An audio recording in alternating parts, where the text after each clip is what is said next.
이런 불평이 입에 붙으면 어떻게 될까요? 어느 스님이 말씀하신 적이 있습니다. 감사하는 마음은 복을 부르는 자석과 같다고 했습니다. 반대로 불평하는 마음은 복을 밀어내는 자석입니다. 똑같은 자석이지만 방향에 따라 결과가 정반대가 됩니다.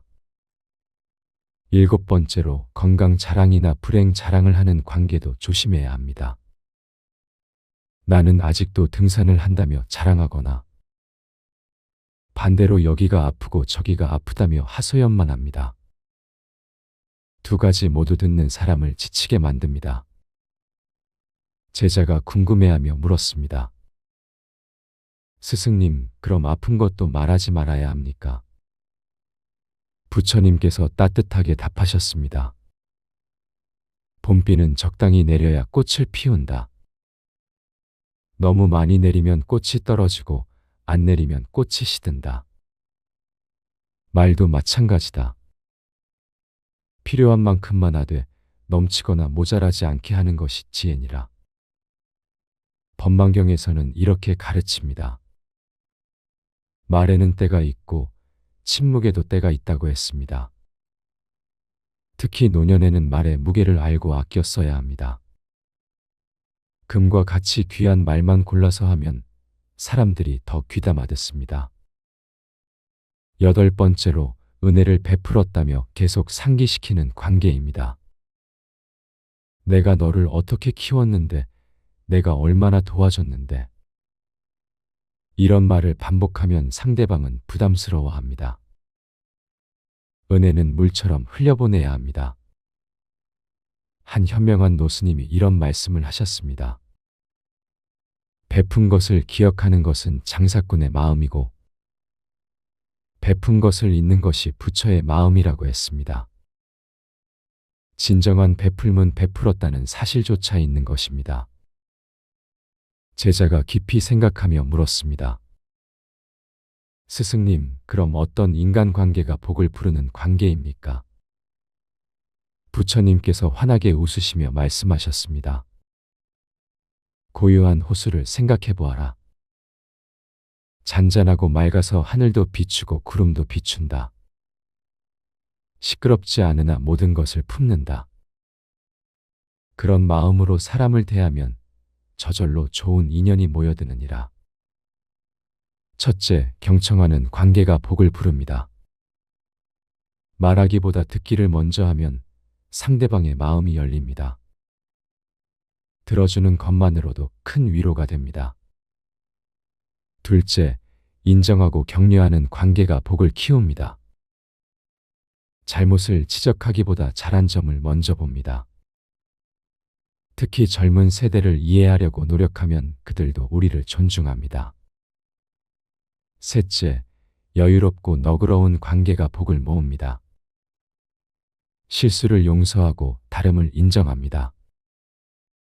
세상에 완벽한 사람은 없다는 것을 받아들입니다. 넷째, 감사하는 관계가 복의 샘이 됩니다. 작은 것에도 고마워하고 당연한 것도 감사히 여깁니다. 감사는 마음의 보약이자 관계의 윤활유입니다. 보살령 낙본업경에 이런 구절이 있습니다. 마음이 곧 복전이니 좋은 씨앗을 심으면 좋은 열매를 거둔다고 했습니다. 우리 마음밭에 어떤 씨앗을 심느냐에 따라 인연이 달라집니다. 여러분, 노년은 인생의 황금기입니다. 이제까지 쌓은 지혜를 나누고 여유를 즐기는 시간입니다. 그런데 잘못된 인간관계 때문에 복을 놓치면 얼마나 안타까운 일입니까? 오늘부터라도 조금씩 바꿔보시면 어떨까요? 간섭하려는 마음이 들면 한 걸음 물러서고, 불평하려는 말이 나오려면 감사를 먼저 찾아보고, 시기하는 마음이 들면 축하하는 마음으로 바꿔봅니다. 마지막으로 제자가 부처님께 여쭈었습니다. 스승님, 이미 망가진 관계는 어떻게 해야 합니까? 부처님께서 자비로운 눈빛으로 답하셨습니다. 봄이 오면 얼었던 땅도 녹고 죽은 듯한 나무도 새싹을 틔운다. 사람의 마음도 그러하니라. 진심 어린 사과와 용서로 다시 시작할 수 있다.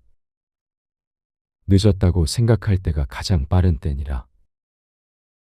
여러분, 우리에게는 아직 시간이 있습니다. 복을 부르는 관계를 만들어갈 기회가 있습니다. 작은 변화가 큰 행복을 가져옵니다. 오늘 하루 만나는 사람에게 따뜻한 미소를 건네보세요. 고마운 마음을 표현해보세요. 그것이 복을 부르는 첫걸음입니다. 지혜로운 노년의 인간관계는 물과 같아야 합니다. 높은 곳에서 낮은 곳으로 흐르듯 겸손하고 바위를 만나면 돌아가듯 유연하며 맑고 투명하여 모든 것을 비추듯 진실해야 합니다. 철학자 쇼펜하우어는 이렇게 말했습니다. 인생의 후반기는 전반기에 심은 것을 거두는 시기라고 했습니다. 이제라도 좋은 씨앗을 심으면 늦가을에도 아름다운 열매를 맺을 수 있습니다. 여러분들이 복 가득한 인간관계로 행복한 노년을 보내시기를 기원합니다. 말 한마디로 고집 센 사람을 제압하는 방법. 여러분, 살다 보면 도무지 말이 통하지 않는 사람들을 만나게 됩니다. 자기 생각만 옳다고 우겨대는 사람, 남의 말은 귀에 들어오지도 않는 고집 센 사람들 말입니다. 이런 사람들과 부딪히면 마음이 상하고 화가 치밀어 오릅니다. 특히나 가족이나 가까운 사람일수록 더 답답하고 속이 터집니다. 어느 날, 한 제자가 부처님께 찾아와 물었습니다. 스승님, 저는 형과 늘 다툽니다. 형은 자기 말만 옳다고 우기고 제 말은 들으려 하지도 않습니다. 어떻게 하면 형을 설득할 수 있을까요? 부처님께서는 잔잔한 미소를 지으시며 말씀하셨습니다. 제자야, 내가 강물에 돌을 던진다고 해서 물의 흐름을 막을 수 있겠느냐? 제자가 고개를 저으며 대답했습니다. 아닙니다. 물은 돌을 피해서라도 계속 흐를 것입니다. 그렇다 고집 센 사람은 바로 그 단단한 돌과 같으니라. 내가 아무리 부딪혀도 그 돌은 깨지지 않고 너만 다치게 될 것이다. 그러나 물처럼 부드럽게 흘러간다면 천년의 세월이 지나 그 돌도 둥글게 깎이게 되느니라. 이것이 바로 법구경에서 말하는 지혜입니다. 미움으로 미움을 갚으면 미움은 끝나지 않고 사랑으로 미움을 갚을 때 비로소 끝이 난다고 했습니다. 우겨대는 사람과 싸우는 것은 진흙탕에서 돼지와 씨름하는 것과 같습니다. 결국 여러분만 온몸의 진흙을 뒤집어 쓰게 됩니다. 더 중요한 건 그 돼지는 진흙탕을 오히려 즐긴다는 사실입니다. 제가 젊은 시절 만난 한 스님의 이야기를 들려드리겠습니다. 그 스님은 늘 시장에 내려가 탁발을 하셨는데 한 상인이 매번 스님을 욕하며 쫓아냈습니다. 그런데도 스님은 매일 그 가게 앞에서 합장하고 미소 지으며 지나가셨습니다. 어느 날 상인이 물었습니다. 스님, 제가 이렇게 모진 말을 해도 왜 화내지 않으십니까? 스님께서 답하셨습니다. 당신이 주는 선물을 제가 받지 않으면 그 선물은 누구의 것입니까? 당신의 욕설도 마찬가지입니다. 제가 받지 않으면 그것은 여전히 당신의 것이죠. 이 이야기가 바로 우겨대는 사람을 대하는 지혜입니다. 그들이 던지는 화살을 받지 마세요. 그들이 파놓은 함정에 빠지지 마세요. 증일암경에 이런 구절이 있습니다. 지혜로운 자는 바람에 흔들리지 않는 상과 같고 어리석은 자는 바람에 이리저리 흔들리는 갈대와 같다고 했습니다. 고집 센 사람과 맞서 싸우려 하지 마세요. 대신 이렇게 말해보세요. 당신 말씀도 일리가 있네요. 라고. 이 한마디가 상황을 완전히 바꿔놓습니다. 상대방은 더 이상 싸울 이유가 없어집니다. 왜냐하면 싸움은 반드시 두 사람이 필요하기 때문입니다. 한 사람이 손뼉을 치지 않으면 소리가 나지 않는 것처럼 말입니다. 제자가 다시 물었습니다. 그렇다면 상대방이 틀렸는데도 맞다고 해야 한다는 말씀입니까? 부처님께서 말씀하셨습니다. 내가 옳음을 증명하는 것이 중요한가? 아니면 평화를 유지하는 것이 중요한가? 때로는 옳음을 주장하다가 관계를 잃는 것보다 한 발 물러서서 관계를 지키는 것이 더 큰 지혜다. 이것은 패배가 아닙니다. 이것은 여러분이 더 높은 곳에서 상황을 바라보고 있다는 증거입니다. 마치 산 정상에서 아래를 내려다보면 모든 길이 다 보이는 것처럼 말입니다. 철학자 에픽테토스는 이렇게 말했습니다. 우리를 화나게 하는 것은 사건 자체가 아니라 그 사건에 대한 우리의 해석이다. 라고. 우겨대는 사람을 만났을 때 이렇게 생각해 보세요. 저 사람도 나름의 이유가 있겠구나.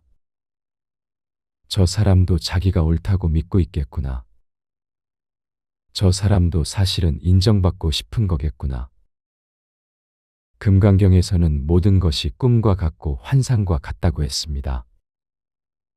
지금 이 순간의 다툼도 10년 후에는 아무것도 아닌 일이 됩니다. 그런데 우리는 왜 그렇게 목숨 걸고 싸우려 하는 걸까요? 한 가지 비밀을 알려드리겠습니다. 고집 센 사람일수록 사실은 마음이 약합니다. 자신이 틀릴까 봐 두려워서 더욱 강하게 주장하는 것입니다. 마치 겁 많은 개가 더 크게 짖는 것처럼 말입니다. 그래서 그들에게 필요한 건 논쟁이 아니라 이해입니다. 당신의 마음을 알 것 같아요. 라는 한마디가 그들의 마음을 녹입니다. 얼음처럼 단단했던 마음이 봄볕에 녹듯이 풀어집니다. 제자가 또 물었습니다. 하지만 정말로 상대가 잘못된 일을 하고 있다면 어떻게 해야 합니까? 부처님께서 답하셨습니다. 씨앗을 심을 때를 생각해 보아라. 억지로 싹을 틔우려고 흙을 파헤치면 씨앗이 죽는다. 적절한 때를 기다려 물을 주고 햇빛을 쬐게 하면 저절로 싹이 튼다. 사람의 마음도 마찬가지니라. 법화경에 나오는 방편품을 보면 부처님도 중생의 근기에 맞춰 가르침을 달리하셨습니다. 이것을 대기설법이라고 합니다. 상대방이 들을 준비가 되었을 때 말하는 것입니다. 우겨대는 사람과 마주했을 때 이런 말들을 활용해 보세요. 그럴 수도 있겠네요. 한번 생각해 보겠습니다. 당신 입장에서는 그렇게 보일 수도 있겠어요. 이런 말들은 상대방의 무장을 해제시킵니다. 칼을 들고 있던 사람도 칼을 내려놓게 만듭니다. 왜냐하면 싸울 상대가 없어졌기 때문입니다. 옛날 어느 마을에 고집불통으로 유명한 노인이 있었습니다. 동네 사람들이 모두 그를 피했습니다. 그런데 한 젊은이만은 늘 그 노인과 잘 지냈습니다. 사람들이 비결을 물었습니다. 젊은이가 대답했습니다. 저는 그저 할아버지 말씀을 끝까지 들어드릴 뿐입니다. 그리고 그러셨군요. 하고 대답합니다.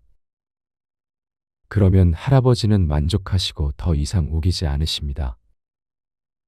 이것이 바로 지혜입니다. 이기는 것이 목적이 아니라 평화를 만드는 것이 목적입니다. 산을 옮기려 하지 말고 산을 돌아가는 길을 찾으세요. 보살영락본업경에는 인욕바라밀이라는 가르침이 나옵니다. 참고 견디는 것이 가장 큰 수행이라는 뜻입니다. 하지만 이것은 그저 참기만 하라는 게 아닙니다. 지혜롭게 상황을 다스리라는 의미입니다. 여러분, 나이가 들수록 우리는 더 많은 지혜를 갖게 됩니다. 젊은 날의 혈기왕성함은 사라졌지만 대신 깊은 통찰력을 얻었습니다. 이제는 싸워서 이기는 것보다 싸우지 않고 이기는 법을 아는 나이입니다. 손자병법에도 이런 말이 있습니다. 싸우지 않고 이기는 것이 최고의 승리다. 라고. 부처님의 가르침과 일맥상통합니다. 우겨대는 사람을 만났을 때 화가 올라오면 심호흡을 한번 하세요. 그리고 이렇게 생각하세요. 저 사람도 나와 같은 인간이구나. 저 사람도 행복하기를 바라는구나. 단지 방법을 모를 뿐이구나. 자비경에서 부처님은 이렇게 말씀하셨습니다. 모든 중생이 행복하기를, 모든 중생이 평안하기를, 모든 중생이 고통에서 벗어나기를 라고. 이것은 우겨대는 사람에게도 해당됩니다. 때로는 침묵이 가장 큰 웅변입니다. 아무 말도 하지 않고 그저 미소 짓는 것만으로도 상황이 바뀝니다. 마치 고요한 호수가 모든 것을 비추듯이 침묵은 상대방으로 하여금 스스로를 돌아보게 만듭니다. 제자가 마지막으로 물었습니다. 그래도 도저히 참을 수 없을 때는 어떻게 해야 합니까? 부처님께서 말씀하셨습니다. 그럴 때는 그 자리를 떠나라. 물러나는 것은 도망이 아니라 지혜다. 폭풍우가 몰아칠 때는 피했다가 날이 개면 다시 길을 가면 되느니라. 여러분도 살면서 수없이 경험하셨을 겁니다. 그때 그렇게 목숨 걸고 싸웠던 일들이 지금 생각하면 아무것도 아닌 일들이었다는 것을. 시간이 지나면 모든 것이 지나갑니다. 마치 하늘의 구름처럼 잠시 머물다 사라집니다. 이제 여러분은 알게 되었습니다. 우겨대는 사람과 싸우지 않는 법을. 말 한마디로 상황을 바꾸는 법을. 그것은 바로 상대를 인정하고 이해하고 포용하는 것입니다. 당신 말도 맞아요. 그럴 수 있겠네요. 한번 생각해 볼게요. 이런 말들이 마법의 주문입니다. 이 말들은 갈등의 불을 끄고 평화의 물을 뿌립니다. 우바세계경에서 부처님은 잭가불자들에게 이렇게 당부하셨습니다. 화합하여 살고 다투지 말며 서로 존중하라고. 여러분, 인생은 너무 짧습니다. 싸우면서 살기에는 너무나 아까운 시간입니다. 남은 생애를 평화롭게, 지혜롭게 살아가세요.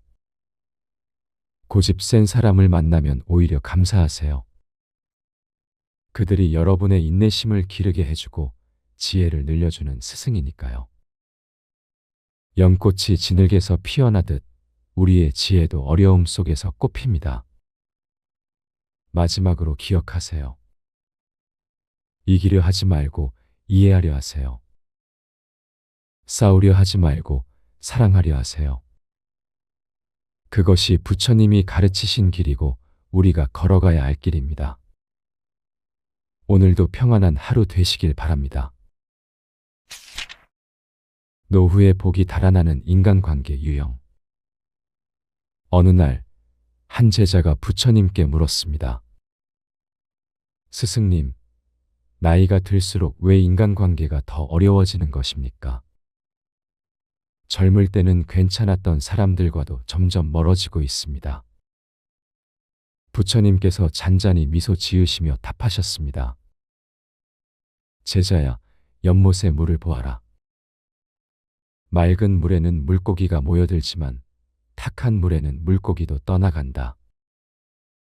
우리 마음이 탁해지면 좋은 인연도 멀어지는 법이니라. 첫 번째로 남의 일에 지나치게 간섭하는 관계가 복을 막습니다. 나이가 들면 인생 경험이 많아져서 조언하고 싶은 마음이 커집니다.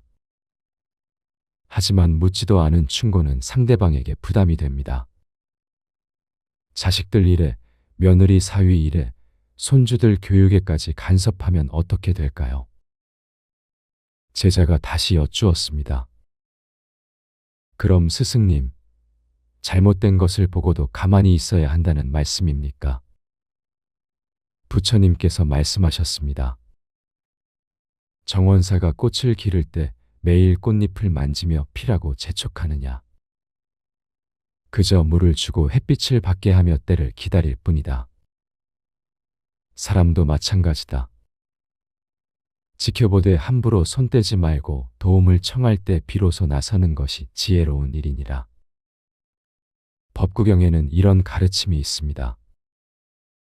말을 아끼는 사람은 복을 부르고 함부로 말하는 사람은 화를 부른다고 했습니다.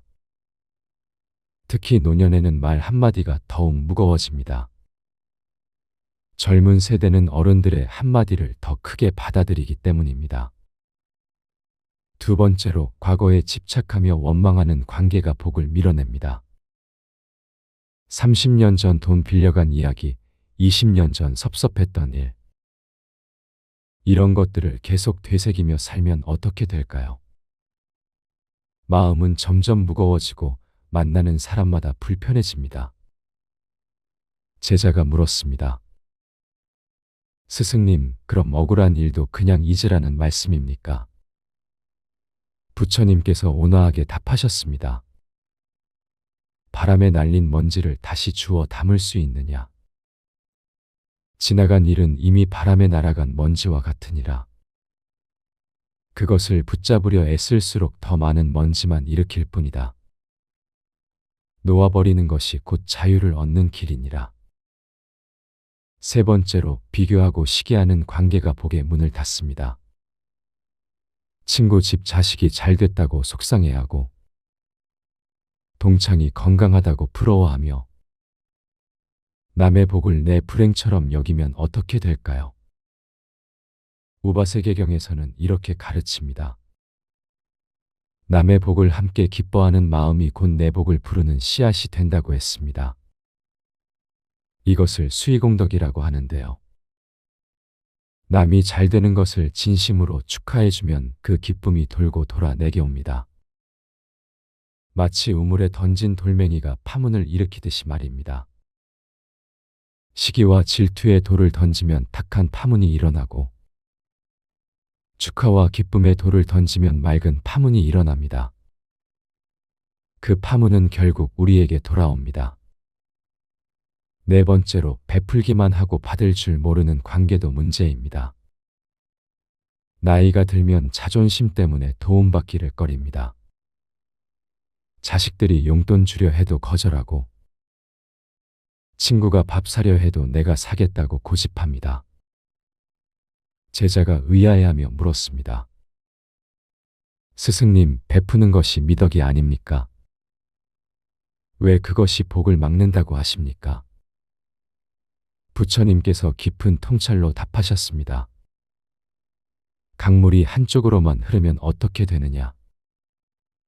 결국 말라버리고 만다. 주고받음이 자연스럽게 순환해야 물이 맑아지는 법이다. 받는 것도 베푸는 것이니 상대에게 기쁨을 주는 보시가 되느니라. 우리가 도움을 거절하면 상대방은 베풀 기회를 잃습니다. 특히 자식들은 부모님께 효도하고 싶어 합니다. 그 마음을 받아주는 것도 사랑입니다. 때로는 약한 모습을 보이는 것이 더 큰 강함입니다. 다섯 번째로 변화를 거부하는 완고한 관계가 복을 막습니다.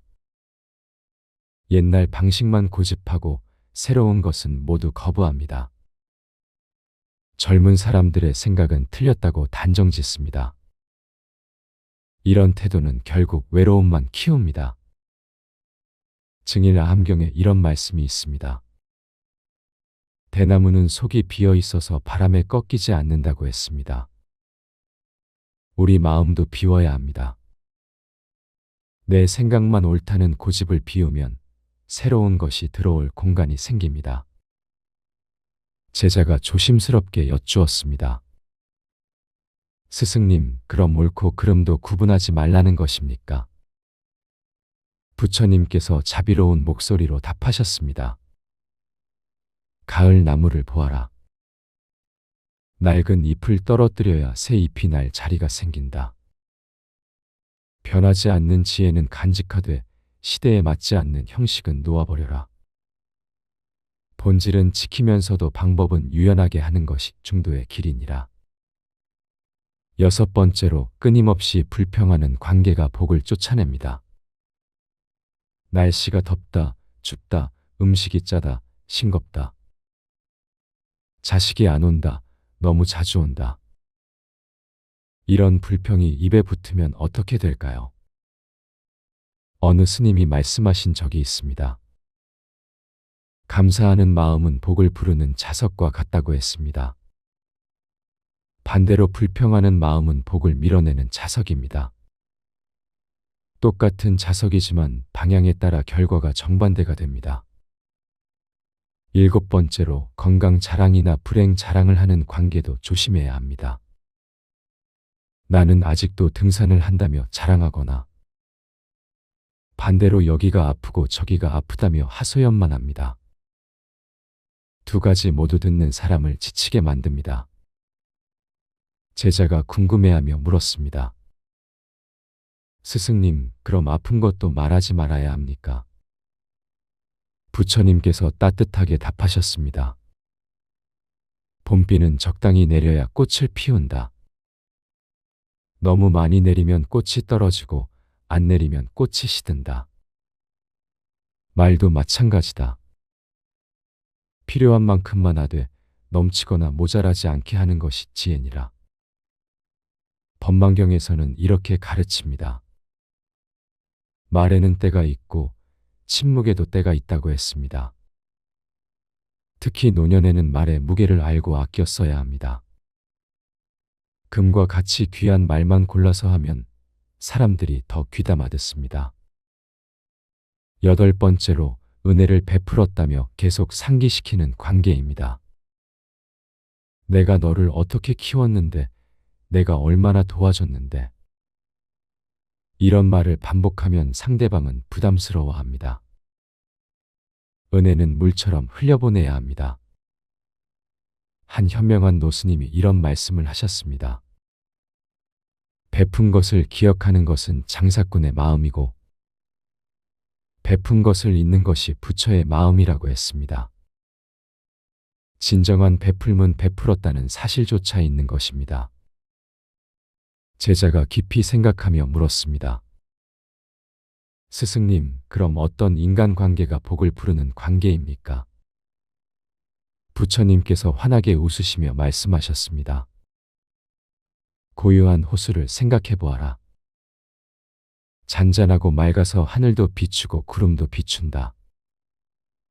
시끄럽지 않으나 모든 것을 품는다. 그런 마음으로 사람을 대하면 저절로 좋은 인연이 모여드느니라. 첫째, 경청하는 관계가 복을 부릅니다. 말하기보다 듣기를 먼저 하면 상대방의 마음이 열립니다. 들어주는 것만으로도 큰 위로가 됩니다. 둘째, 인정하고 격려하는 관계가 복을 키웁니다. 잘못을 지적하기보다 잘한 점을 먼저 봅니다. 특히 젊은 세대를 이해하려고 노력하면 그들도 우리를 존중합니다. 셋째, 여유롭고 너그러운 관계가 복을 모읍니다. 실수를 용서하고 다름을 인정합니다. 세상에 완벽한 사람은 없다는 것을 받아들입니다. 넷째, 감사하는 관계가 복의 샘이 됩니다. 작은 것에도 고마워하고 당연한 것도 감사히 여깁니다. 감사는 마음의 보약이자 관계의 윤활유입니다. 보살영락 본업경에 이런 구절이 있습니다. 마음이 곧 복전이니 좋은 씨앗을 심으면 좋은 열매를 거둔다고 했습니다. 우리 마음밭에 어떤 씨앗을 심느냐에 따라 인연이 달라집니다. 여러분, 노년은 인생의 황금기입니다. 이제까지 쌓은 지혜를 나누고 여유를 즐기는 시간입니다. 그런데 잘못된 인간관계 때문에 복을 놓치면 얼마나 안타까운 일입니까? 오늘부터라도 조금씩 바꿔보시면 어떨까요?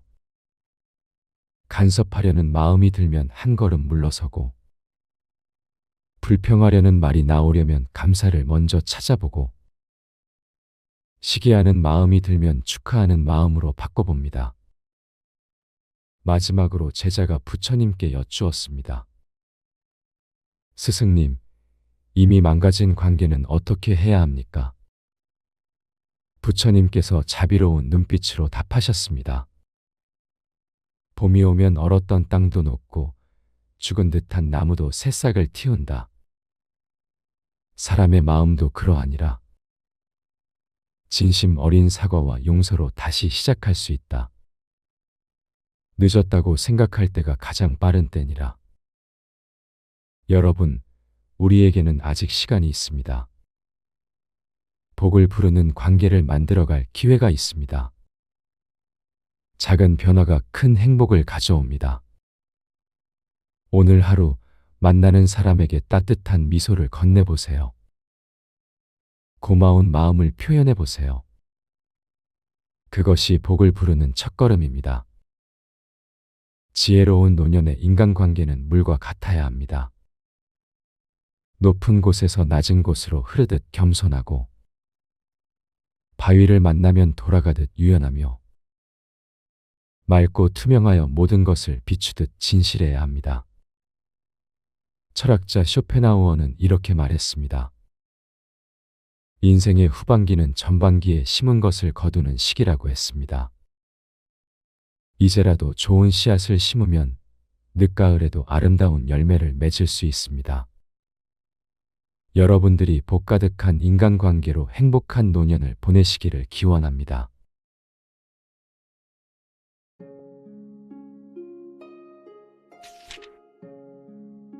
여러분들, 주변에 꼭 자기 말만 옳다고 우기는 사람 때문에 스트레스 받고 계신가요?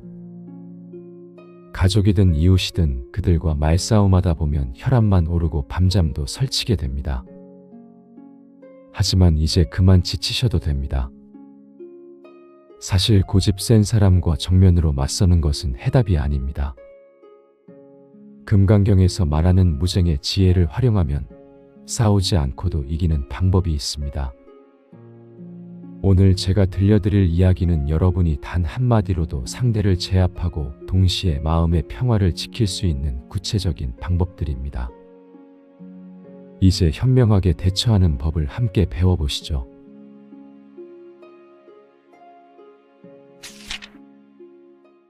말 한마디로 고집 센 사람을 제압하는 방법.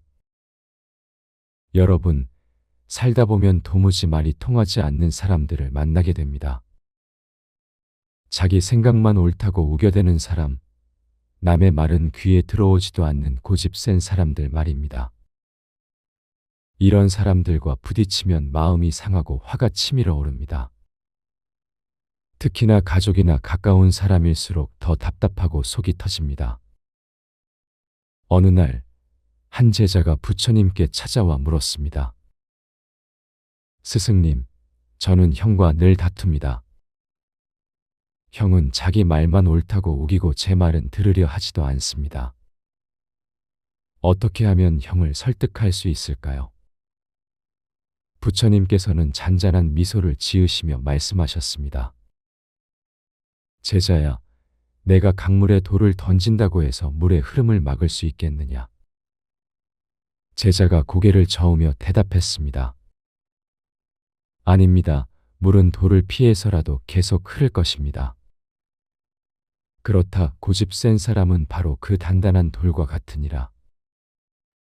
내가 아무리 부딪혀도 그 돌은 깨지지 않고 너만 다치게 될 것이다. 그러나 물처럼 부드럽게 흘러간다면 천년의 세월이 지나 그 돌도 둥글게 깎이게 되느니라.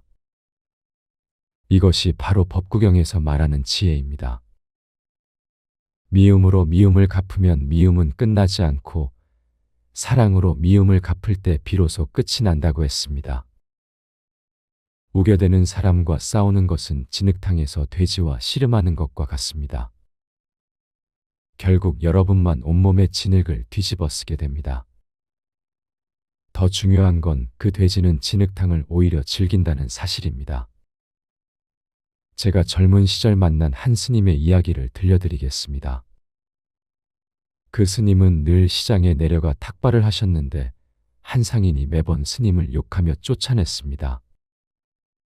그런데도 스님은 매일 그 가게 앞에서 합장하고 미소 지으며 지나가셨습니다.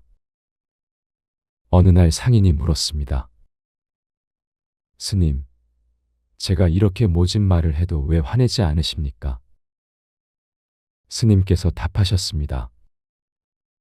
당신이 주는 선물을 제가 받지 않으면 그 선물은 누구의 것입니까? 당신의 욕설도 마찬가지입니다. 제가 받지 않으면 그것은 여전히 당신의 것이죠. 이 이야기가 바로 우겨대는 사람을 대하는 지혜입니다. 그들이 던지는 화살을 받지 마세요.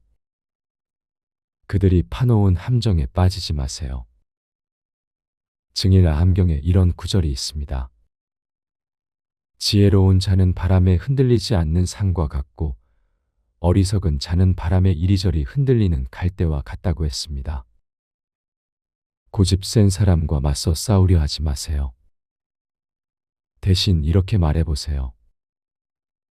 당신 말씀도 일리가 있네요. 라고. 이 한마디가 상황을 완전히 바꿔놓습니다. 상대방은 더 이상 싸울 이유가 없어집니다. 왜냐하면 싸움은 반드시 두 사람이 필요하기 때문입니다. 한 사람이 손뼉을 치지 않으면 소리가 나지 않는 것처럼 말입니다. 제자가 다시 물었습니다. 그렇다면 상대방이 틀렸는데도 맞다고 해야 한다는 말씀입니까? 부처님께서 말씀하셨습니다.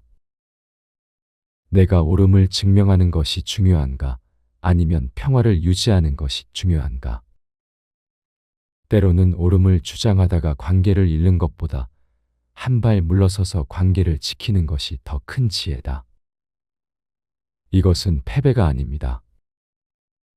이것은 여러분이 더 높은 곳에서 상황을 바라보고 있다는 증거입니다. 마치 산정상에서 아래를 내려다보면 모든 길이 다 보이는 것처럼 말입니다. 철학자 에픽테토스는 이렇게 말했습니다. 우리를 화나게 하는 것은 사건 자체가 아니라 그 사건에 대한 우리의 해석이다. 라고. 우겨대는 사람을 만났을 때 이렇게 생각해 보세요. 저 사람도 나름의 이유가 있겠구나. 저 사람도 자기가 옳다고 믿고 있겠구나. 저 사람도 사실은 인정받고 싶은 거겠구나. 금강경에서는 모든 것이 꿈과 같고 환상과 같다고 했습니다. 지금 이 순간의 다툼도 10년 후에는 아무것도 아닌 일이 됩니다. 그런데 우리는 왜 그렇게 목숨 걸고 싸우려 하는 걸까요? 한 가지 비밀을 알려드리겠습니다. 고집 센 사람일수록 사실은 마음이 약합니다. 자신이 틀릴까봐 두려워서 더욱 강하게 주장하는 것입니다. 마치 겁 많은 개가 더 크게 짖는 것처럼 말입니다. 그래서 그들에게 필요한 건 논쟁이 아니라 이해입니다. 당신의 마음을 알 것 같아요. 라는 한마디가 그들의 마음을 녹입니다. 얼음처럼 단단했던 마음이 봄볕에 녹듯이 풀어집니다. 제자가 또 물었습니다. 하지만 정말로 상대가 잘못된 일을 하고 있다면 어떻게 해야 합니까? 부처님께서 답하셨습니다. 씨앗을 심을 때를 생각해 보아라.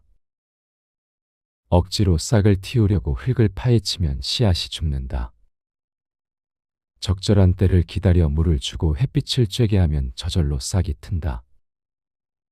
사람의 마음도 마찬가지니라. 법화경에 나오는 방편품을 보면 부처님도 중생의 근기에 맞춰 가르침을 달리하셨습니다. 이것을 대기설법이라고 합니다.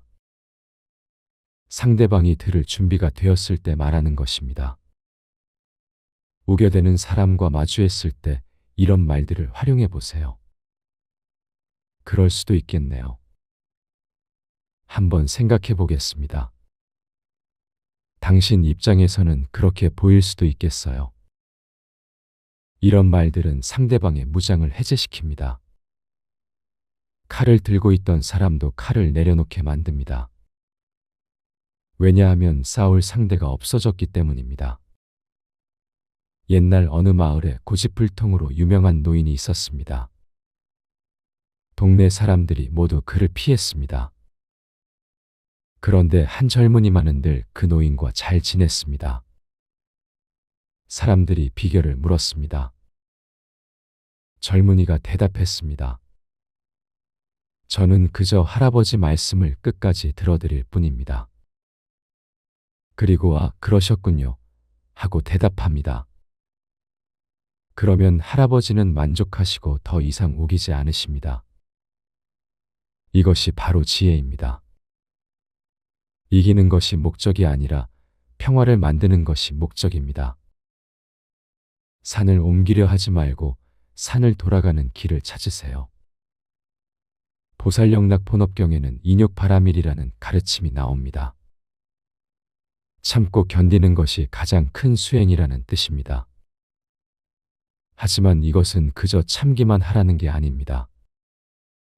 지혜롭게 상황을 다스리라는 의미입니다. 여러분, 나이가 들수록 우리는 더 많은 지혜를 갖게 됩니다. 젊은 날의 혈기왕성함은 사라졌지만 대신 깊은 통찰력을 얻었습니다. 이제는 싸워서 이기는 것보다 싸우지 않고 이기는 법을 아는 나이입니다. 손자병법에도 이런 말이 있습니다. 싸우지 않고 이기는 것이 최고의 승리다. 라고. 부처님의 가르침과 일맥상통합니다. 우겨대는 사람을 만났을 때 화가 올라오면 심호흡을 한번 하세요. 그리고 이렇게 생각하세요. 저 사람도 나와 같은 인간이구나. 저 사람도 행복하기를 바라는구나. 단지 방법을 모를 뿐이구나. 자비경에서 부처님은 이렇게 말씀하셨습니다. 모든 중생이 행복하기를, 모든 중생이 평안하기를, 모든 중생이 고통에서 벗어나기를 라고. 이것은 우겨대는 사람에게도 해당됩니다. 때로는 침묵이 가장 큰 웅변입니다. 아무 말도 하지 않고 그저 미소 짓는 것만으로도 상황이 바뀝니다. 마치 고요한 호수가 모든 것을 비추듯이 침묵은 상대방으로 하여금 스스로를 돌아보게 만듭니다. 제자가 마지막으로 물었습니다. 그래도 도저히 참을 수 없을 때는 어떻게 해야 합니까? 부처님께서 말씀하셨습니다. 그럴 때는 그 자리를 떠나라. 물러나는 것은 도망이 아니라 지혜다. 폭풍우가 몰아칠 때는 피했다가 날이 개면 다시 길을 가면 되느니라. 여러분도 살면서 수없이 경험하셨을 겁니다. 그때 그렇게 목숨 걸고 싸웠던 일들이 지금 생각하면 아무것도 아닌 일들이었다는 것을. 시간이 지나면 모든 것이 지나갑니다. 마치 하늘의 구름처럼 잠시 머물다 사라집니다. 이제 여러분은 알게 되었습니다. 우겨대는 사람과 싸우지 않는 법을. 말 한마디로 상황을 바꾸는 법을. 그것은 바로 상대를 인정하고 이해하고 포용하는 것입니다. 당신 말도 맞아요. 그럴 수 있겠네요. 한번 생각해 볼게요. 이런 말들이 마법의 주문입니다. 이 말들은 갈등의 불을 끄고 평화의 물을 뿌립니다.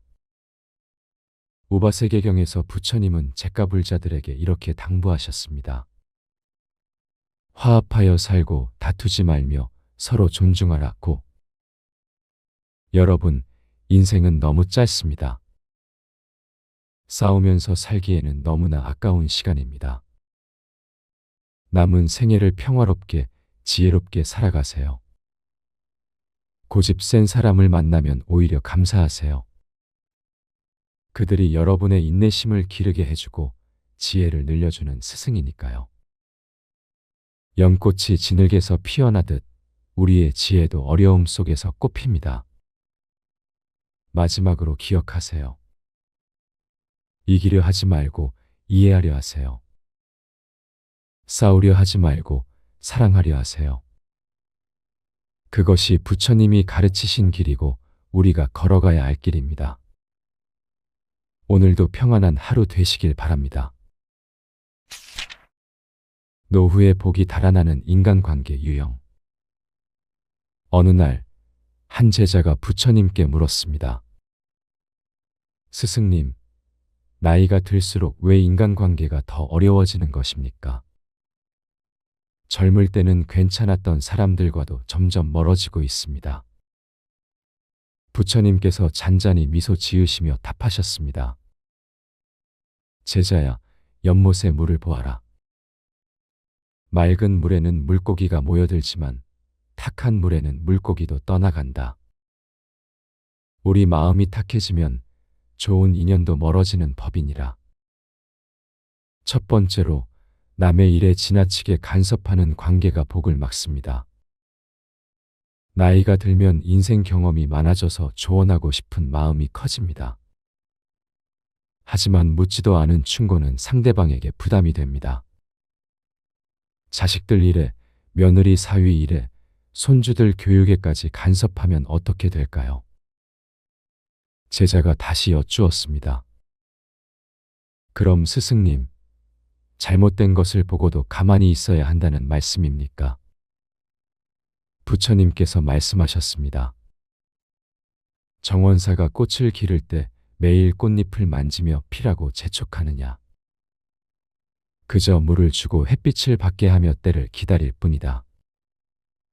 사람도 마찬가지다. 지켜보되 함부로 손대지 말고 도움을 청할 때 비로소 나서는 것이 지혜로운 일이니라. 법구경에는 이런 가르침이 있습니다. 말을 아끼는 사람은 복을 부르고 함부로 말하는 사람은 화를 부른다고 했습니다.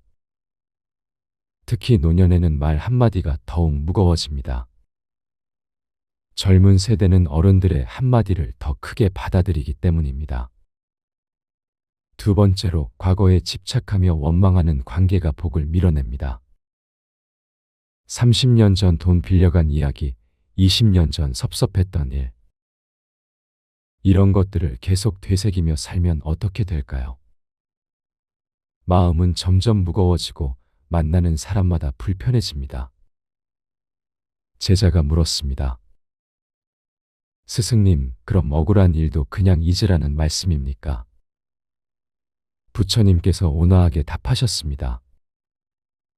바람에 날린 먼지를 다시 주워 담을 수 있느냐?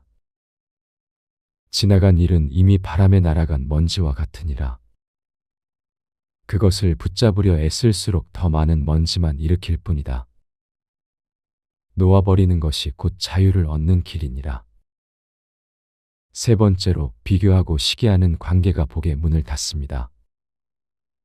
친구 집 자식이 잘 됐다고 속상해하고 동창이 건강하다고 부러워하며 남의 복을 내 불행처럼 여기면 어떻게 될까요? 우바세계경에서는 이렇게 가르칩니다. 남의 복을 함께 기뻐하는 마음이 곧 내 복을 부르는 씨앗이 된다고 했습니다.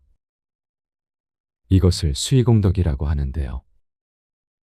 남이 잘 되는 것을 진심으로 축하해주면 그 기쁨이 돌고 돌아 내게 옵니다.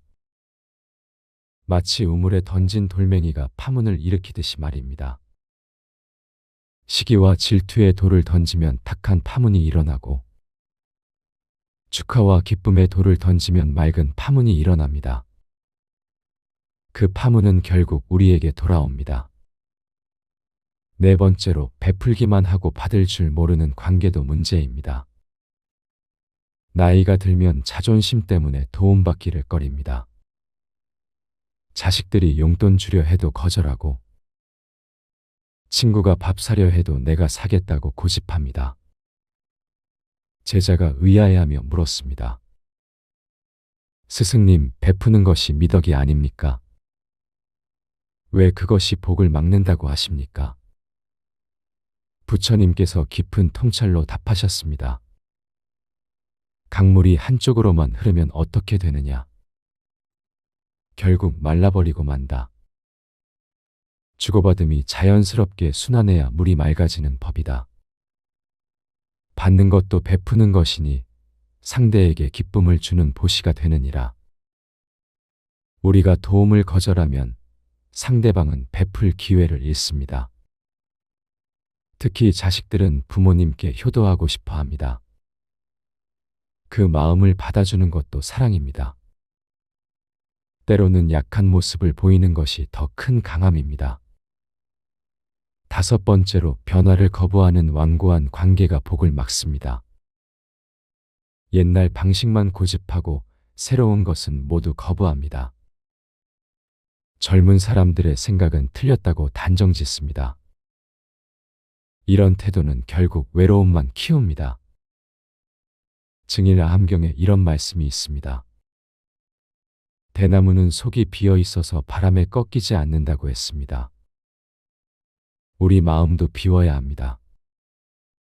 내 생각만 옳다는 고집을 비우면 새로운 것이 들어올 공간이 생깁니다. 제자가 조심스럽게 여쭈었습니다. 스승님, 그럼 옳고 그름도 구분하지 말라는 것입니까? 부처님께서 자비로운 목소리로 답하셨습니다. 가을 나무를 보아라. 낡은 잎을 떨어뜨려야 새 잎이 날 자리가 생긴다. 변하지 않는 지혜는 간직하되 시대에 맞지 않는 형식은 놓아버려라. 본질은 지키면서도 방법은 유연하게 하는 것이 중도의 길이니라. 여섯 번째로 끊임없이 불평하는 관계가 복을 쫓아냅니다. 날씨가 덥다, 춥다, 음식이 짜다, 싱겁다. 자식이 안 온다, 너무 자주 온다. 이런 불평이 입에 붙으면 어떻게 될까요? 어느 스님이 말씀하신 적이 있습니다. 감사하는 마음은 복을 부르는 자석과 같다고 했습니다. 반대로 불평하는 마음은 복을 밀어내는 자석입니다. 똑같은 자석이지만 방향에 따라 결과가 정반대가 됩니다. 일곱 번째로 건강 자랑이나 불행 자랑을 하는 관계도 조심해야 합니다. 나는 아직도 등산을 한다며 자랑하거나 반대로 여기가 아프고 저기가 아프다며 하소연만 합니다. 두 가지 모두 듣는 사람을 지치게 만듭니다. 제자가 궁금해하며 물었습니다. 스승님, 그럼 아픈 것도 말하지 말아야 합니까? 부처님께서 따뜻하게 답하셨습니다. 봄비는 적당히 내려야 꽃을 피운다. 너무 많이 내리면 꽃이 떨어지고 안 내리면 꽃이 시든다. 말도 마찬가지다. 필요한 만큼만 하되 넘치거나 모자라지 않게 하는 것이 지혜니라. 법망경에서는 이렇게 가르칩니다. 말에는 때가 있고 침묵에도 때가 있다고 했습니다. 특히 노년에는 말의 무게를 알고 아껴 써야 합니다. 금과 같이 귀한 말만 골라서 하면 사람들이 더 귀담아 듣습니다. 여덟 번째로 은혜를 베풀었다며 계속 상기시키는 관계입니다. 내가 너를 어떻게 키웠는데, 내가 얼마나 도와줬는데. 이런 말을 반복하면 상대방은 부담스러워합니다. 은혜는 물처럼 흘려보내야 합니다. 한 현명한 노스님이 이런 말씀을 하셨습니다.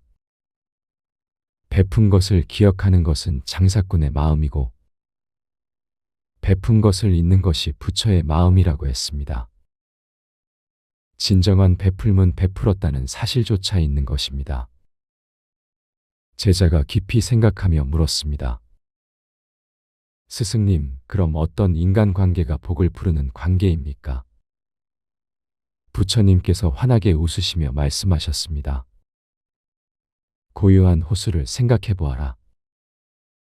잔잔하고 맑아서 하늘도 비추고 구름도 비춘다. 시끄럽지 않으나 모든 것을 품는다. 그런 마음으로 사람을 대하면 저절로 좋은 인연이 모여드느니라. 첫째, 경청하는 관계가 복을 부릅니다. 말하기보다 듣기를 먼저 하면 상대방의 마음이 열립니다. 들어주는 것만으로도 큰 위로가 됩니다. 둘째, 인정하고 격려하는 관계가 복을 키웁니다. 잘못을 지적하기보다 잘한 점을 먼저 봅니다. 특히 젊은 세대를 이해하려고 노력하면 그들도 우리를 존중합니다. 셋째, 여유롭고 너그러운 관계가 복을 모읍니다. 실수를 용서하고 다름을 인정합니다. 세상에 완벽한 사람은 없다는 것을 받아들입니다. 넷째, 감사하는 관계가 복의 샘이 됩니다. 작은 것에도 고마워하고 당연한 것도 감사히 여깁니다. 감사는 마음의 보약이자 관계의 윤활유입니다. 보살영락 본업경에 이런 구절이 있습니다. 마음이 곧 복전이니 좋은 씨앗을 심으면 좋은 열매를 거둔다고 했습니다. 우리 마음밭에 어떤 씨앗을 심느냐에 따라 인연이 달라집니다. 여러분, 노년은 인생의 황금기입니다. 이제까지 쌓은 지혜를 나누고 여유를 즐기는 시간입니다. 그런데 잘못된 인간관계 때문에 복을 놓치면 얼마나 안타까운 일입니까? 오늘부터라도 조금씩 바꿔보시면 어떨까요? 간섭하려는 마음이 들면 한 걸음 물러서고, 불평하려는 말이 나오려면 감사를 먼저 찾아보고, 시기하는 마음이 들면 축하하는 마음으로 바꿔봅니다. 마지막으로 제자가 부처님께 여쭈었습니다. 스승님, 이미 망가진 관계는 어떻게 해야 합니까? 부처님께서 자비로운 눈빛으로 답하셨습니다. 봄이 오면 얼었던 땅도 녹고 죽은 듯한 나무도 새싹을 틔운다. 사람의 마음도 그러하니라. 진심 어린 사과와 용서로 다시 시작할 수 있다.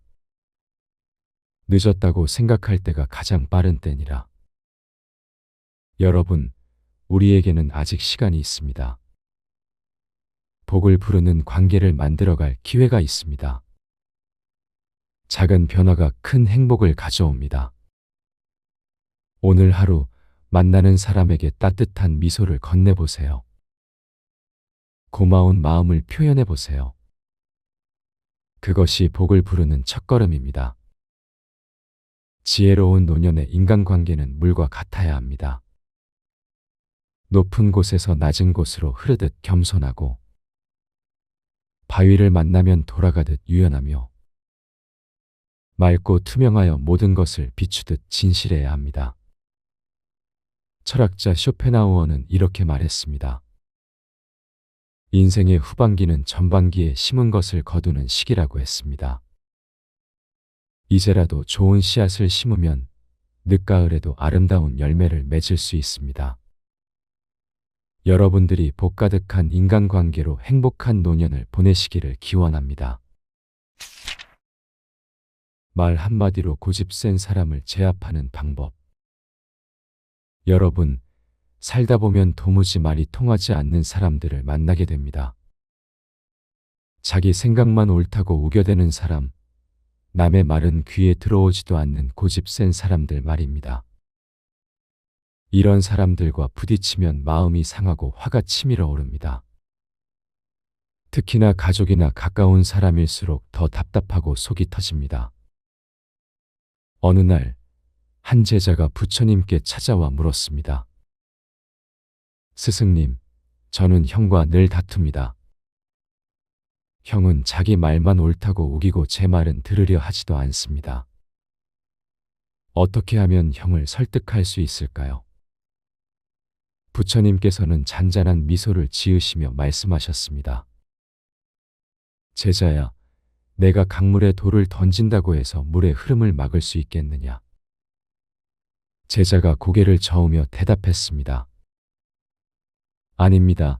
물은 돌을 피해서라도 계속 흐를 것입니다. 그렇다 고집 센 사람은 바로 그 단단한 돌과 같으니라. 내가 아무리 부딪혀도 그 돌은 깨지지 않고 너만 다치게 될 것이다. 그러나 물처럼 부드럽게 흘러간다면 천년의 세월이 지나 그 돌도 둥글게 깎이게 되느니라. 이것이 바로 법구경에서 말하는 지혜입니다. 미움으로 미움을 갚으면 미움은 끝나지 않고 사랑으로 미움을 갚을 때 비로소 끝이 난다고 했습니다. 우겨대는 사람과 싸우는 것은 진흙탕에서 돼지와 씨름하는 것과 같습니다. 결국 여러분만 온몸의 진흙을 뒤집어 쓰게 됩니다. 더 중요한 건 그 돼지는 진흙탕을 오히려 즐긴다는 사실입니다. 제가 젊은 시절 만난 한 스님의 이야기를 들려드리겠습니다. 그 스님은 늘 시장에 내려가 탁발을 하셨는데 한 상인이 매번 스님을 욕하며 쫓아냈습니다. 그런데도 스님은 매일 그 가게 앞에서 합장하고 미소 지으며 지나가셨습니다. 어느 날 상인이 물었습니다. 스님, 제가 이렇게 모진 말을 해도 왜 화내지 않으십니까? 스님께서 답하셨습니다. 당신이 주는 선물을 제가 받지 않으면 그 선물은 누구의 것입니까?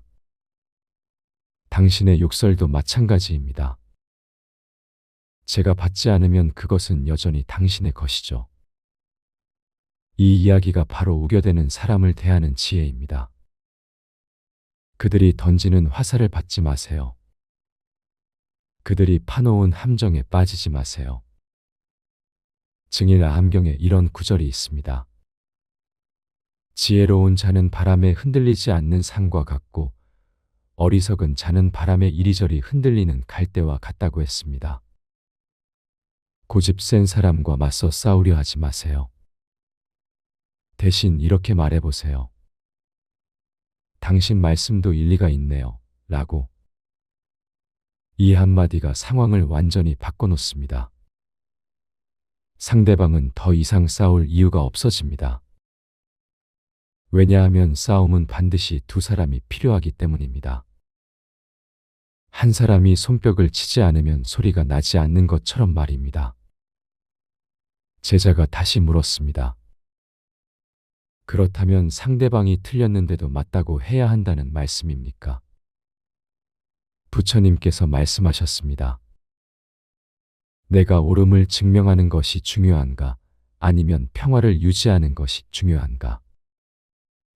때로는 옳음을 주장하다가 관계를 잃는 것보다 한 발 물러서서 관계를 지키는 것이 더 큰 지혜다.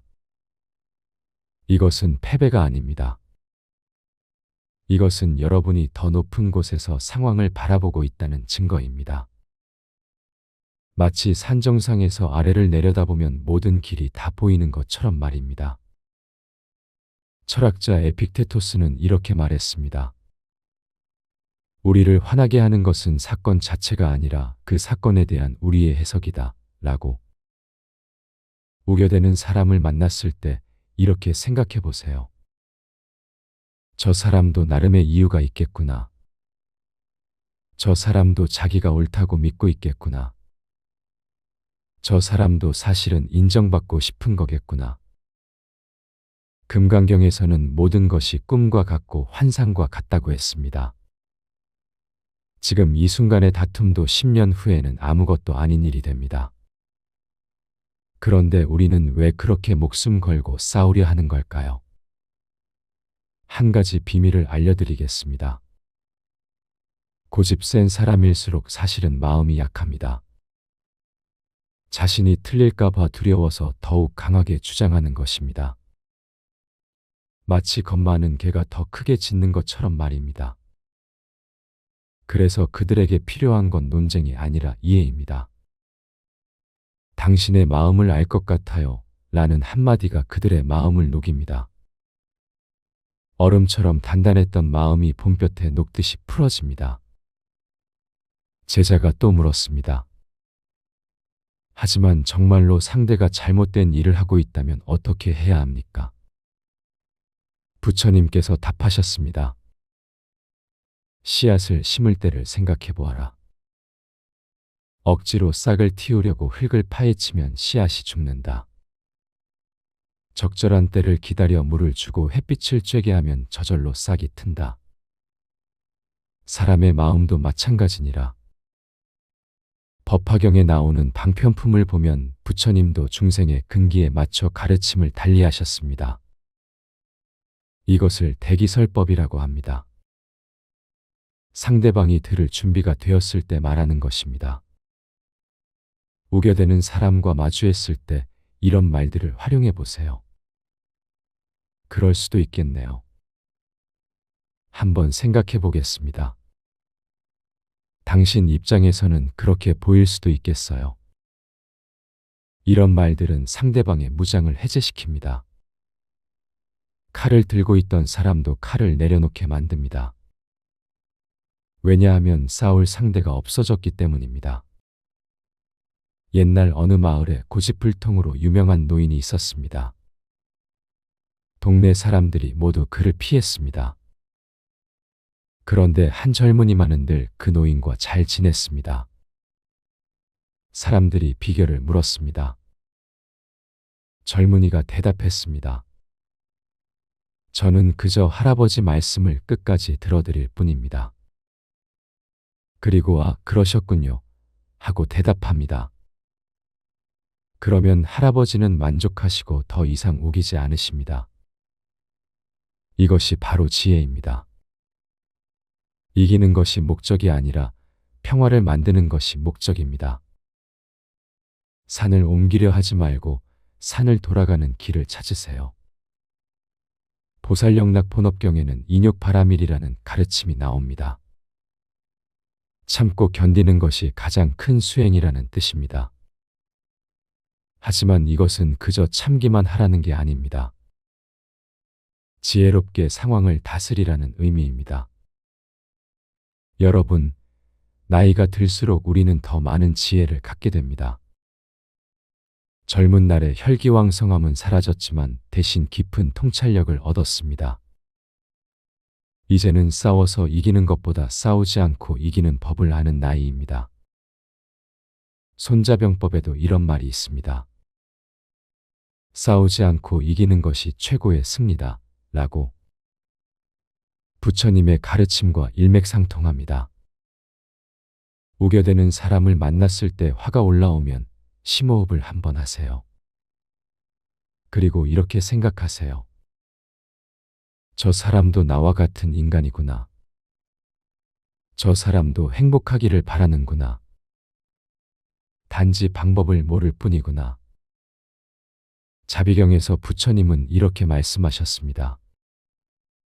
모든 중생이 행복하기를, 모든 중생이 평안하기를, 모든 중생이 고통에서 벗어나기를 라고. 이것은 우겨대는 사람에게도 해당됩니다. 때로는 침묵이 가장 큰 웅변입니다. 아무 말도 하지 않고 그저 미소 짓는 것만으로도 상황이 바뀝니다.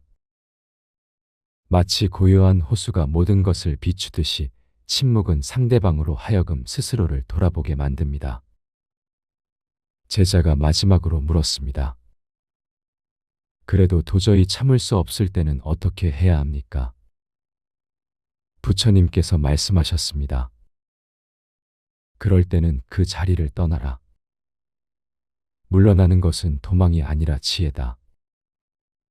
폭풍우가 몰아칠 때는 피했다가 날이 개면 다시 길을 가면 되느니라. 여러분도 살면서 수없이 경험하셨을 겁니다. 그때 그렇게 목숨 걸고 싸웠던 일들이 지금 생각하면 아무것도 아닌 일들이었다는 것을. 시간이 지나면 모든 것이 지나갑니다. 마치 하늘의 구름처럼 잠시 머물다 사라집니다. 이제 여러분은 알게 되었습니다. 우겨대는 사람과 싸우지 않는 법을. 말 한마디로 상황을 바꾸는 법을. 그것은 바로 상대를 인정하고 이해하고 포용하는 것입니다. 당신 말도 맞아요. 그럴 수 있겠네요. 한번 생각해 볼게요. 이런 말들이 마법의 주문입니다. 이 말들은 갈등의 불을 끄고 평화의 물을 뿌립니다. 우바세계경에서 부처님은 잿가불자들에게 이렇게 당부하셨습니다. 화합하여 살고 다투지 말며 서로 존중하라고. 여러분, 인생은 너무 짧습니다. 싸우면서 살기에는 너무나 아까운 시간입니다. 남은 생애를 평화롭게 지혜롭게 살아가세요. 고집 센 사람을 만나면 오히려 감사하세요. 그들이 여러분의 인내심을 기르게 해주고 지혜를 늘려주는 스승이니까요. 연꽃이 진흙에서 피어나듯 우리의 지혜도 어려움 속에서 꽃핍니다. 마지막으로 기억하세요. 이기려 하지 말고 이해하려 하세요. 싸우려 하지 말고 사랑하려 하세요. 그것이 부처님이 가르치신 길이고 우리가 걸어가야 할 길입니다. 오늘도 평안한 하루 되시길 바랍니다. 노후의 복이 달아나는 인간관계 유형. 어느 날 한 제자가 부처님께 물었습니다. 스승님, 나이가 들수록 왜 인간관계가 더 어려워지는 것입니까? 젊을 때는 괜찮았던 사람들과도 점점 멀어지고 있습니다. 부처님께서 잔잔히 미소 지으시며 답하셨습니다. 제자야, 연못의 물을 보아라. 맑은 물에는 물고기가 모여들지만 탁한 물에는 물고기도 떠나간다. 우리 마음이 탁해지면 좋은 인연도 멀어지는 법이니라.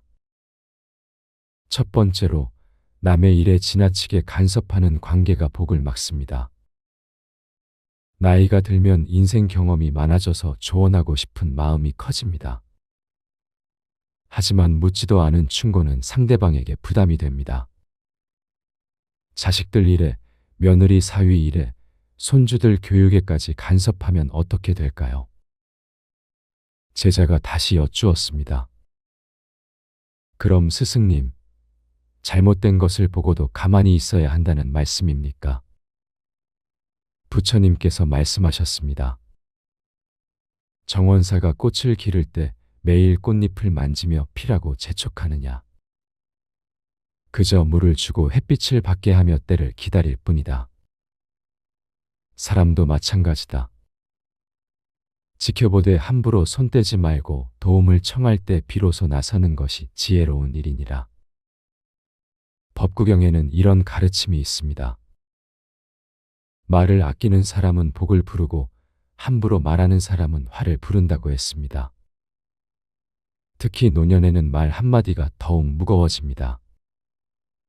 젊은 세대는 어른들의 한마디를 더 크게 받아들이기 때문입니다. 두 번째로 과거에 집착하며 원망하는 관계가 복을 밀어냅니다. 30년 전 돈 빌려간 이야기, 20년 전 섭섭했던 일. 이런 것들을 계속 되새기며 살면 어떻게 될까요? 마음은 점점 무거워지고 만나는 사람마다 불편해집니다. 제자가 물었습니다.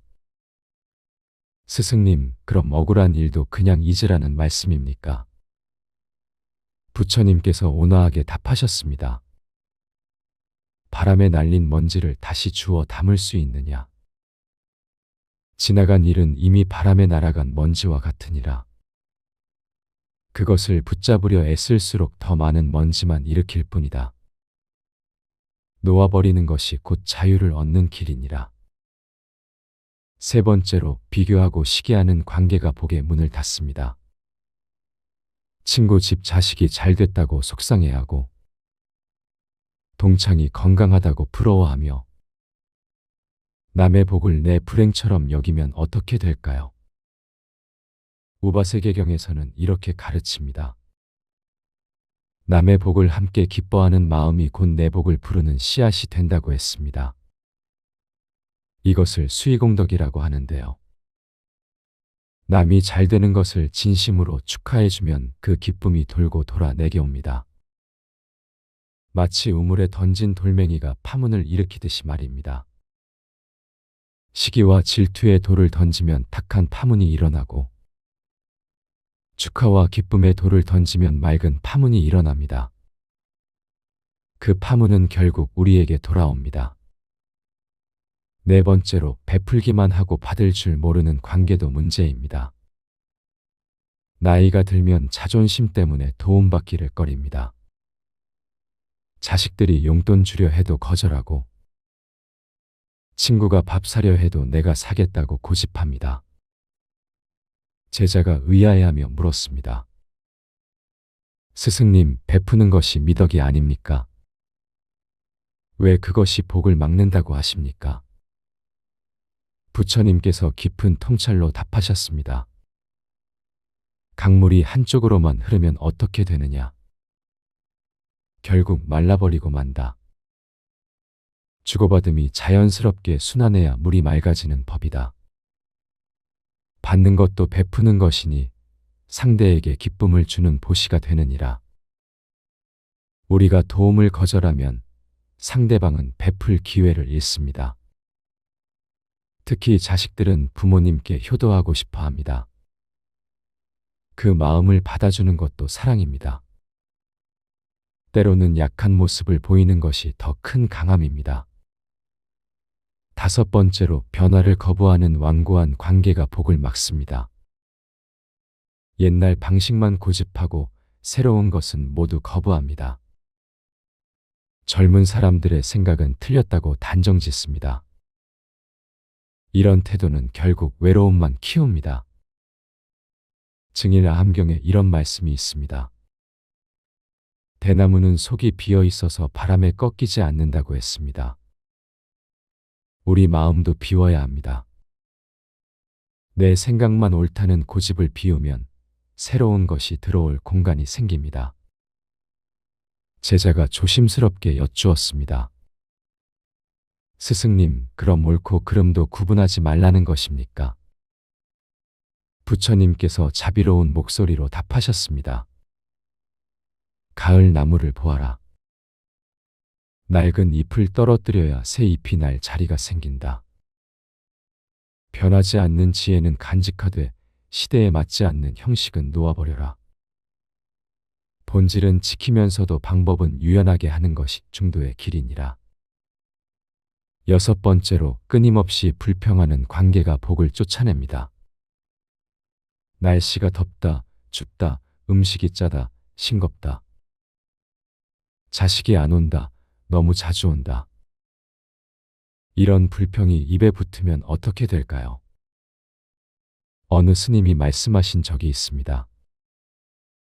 감사하는 마음은 복을 부르는 자석과 같다고 했습니다. 반대로 불평하는 마음은 복을 밀어내는 자석입니다.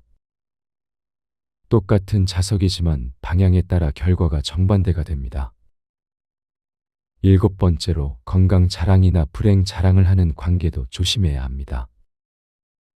나는 아직도 등산을 한다며 자랑하거나 반대로 여기가 아프고 저기가 아프다며 하소연만 합니다. 두 가지 모두 듣는 사람을 지치게 만듭니다. 제자가 궁금해하며 물었습니다. 스승님, 그럼 아픈 것도 말하지 말아야 합니까? 부처님께서 따뜻하게 답하셨습니다. 봄비는 적당히 내려야 꽃을 피운다. 너무 많이 내리면 꽃이 떨어지고 안 내리면 꽃이 시든다. 말도 마찬가지다. 필요한 만큼만 하되 넘치거나 모자라지 않게 하는 것이 지혜니라.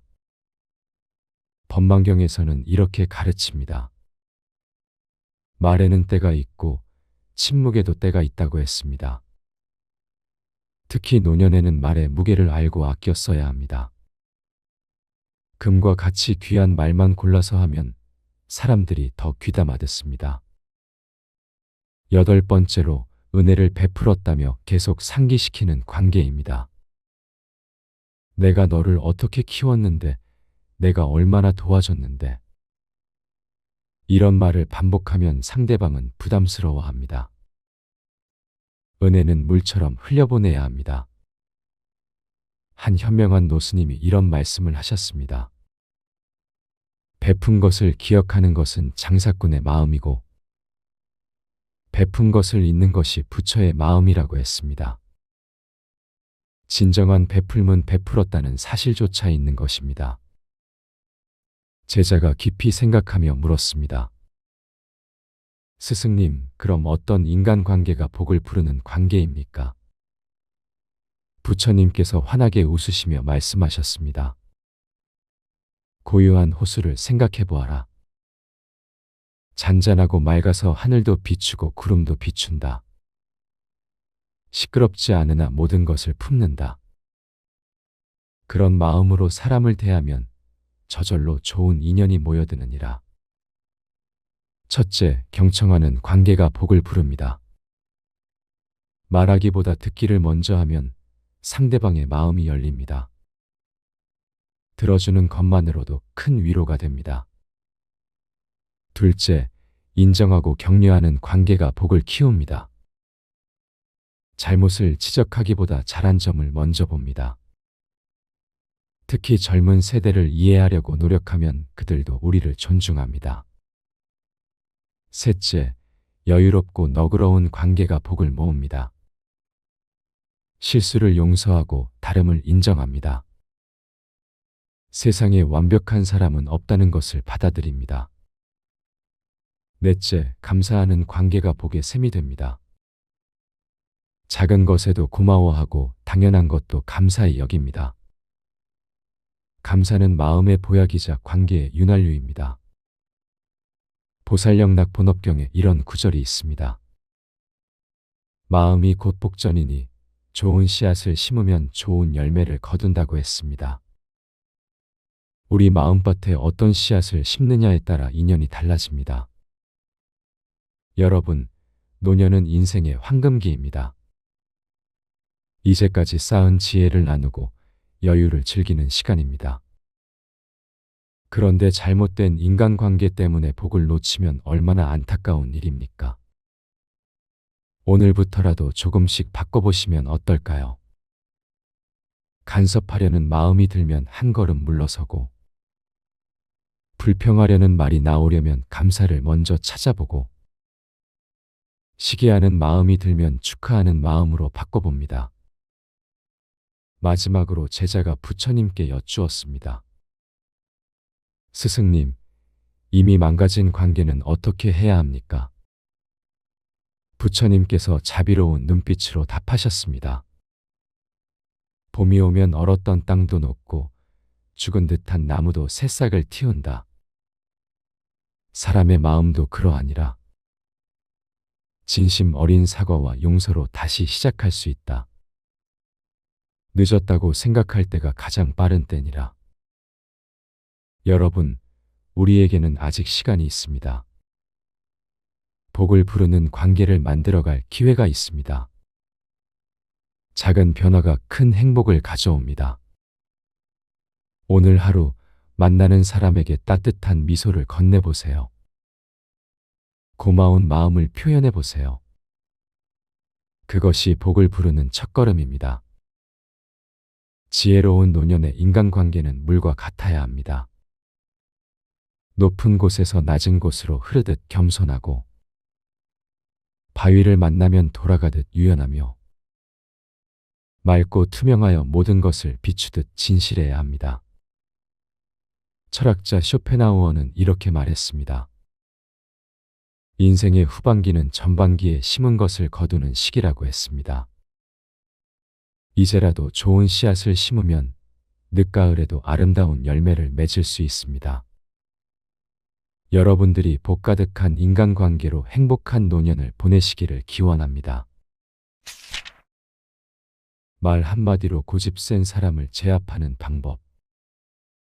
여러분, 살다 보면 도무지 말이 통하지 않는 사람들을 만나게 됩니다. 자기 생각만 옳다고 우겨대는 사람, 남의 말은 귀에 들어오지도 않는 고집 센 사람들 말입니다. 이런 사람들과 부딪히면 마음이 상하고 화가 치밀어 오릅니다. 특히나 가족이나 가까운 사람일수록 더 답답하고 속이 터집니다.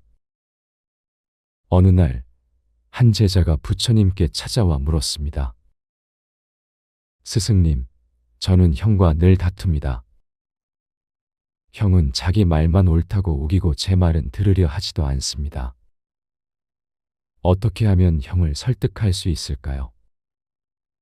부처님께서는 잔잔한 미소를 지으시며 말씀하셨습니다. 제자야, 내가 강물에 돌을 던진다고 해서 물의 흐름을 막을 수 있겠느냐? 제자가 고개를 저으며 대답했습니다. 아닙니다. 물은 돌을 피해서라도 계속 흐를 것입니다. 그렇다 고집 센 사람은 바로 그 단단한 돌과 같으니라.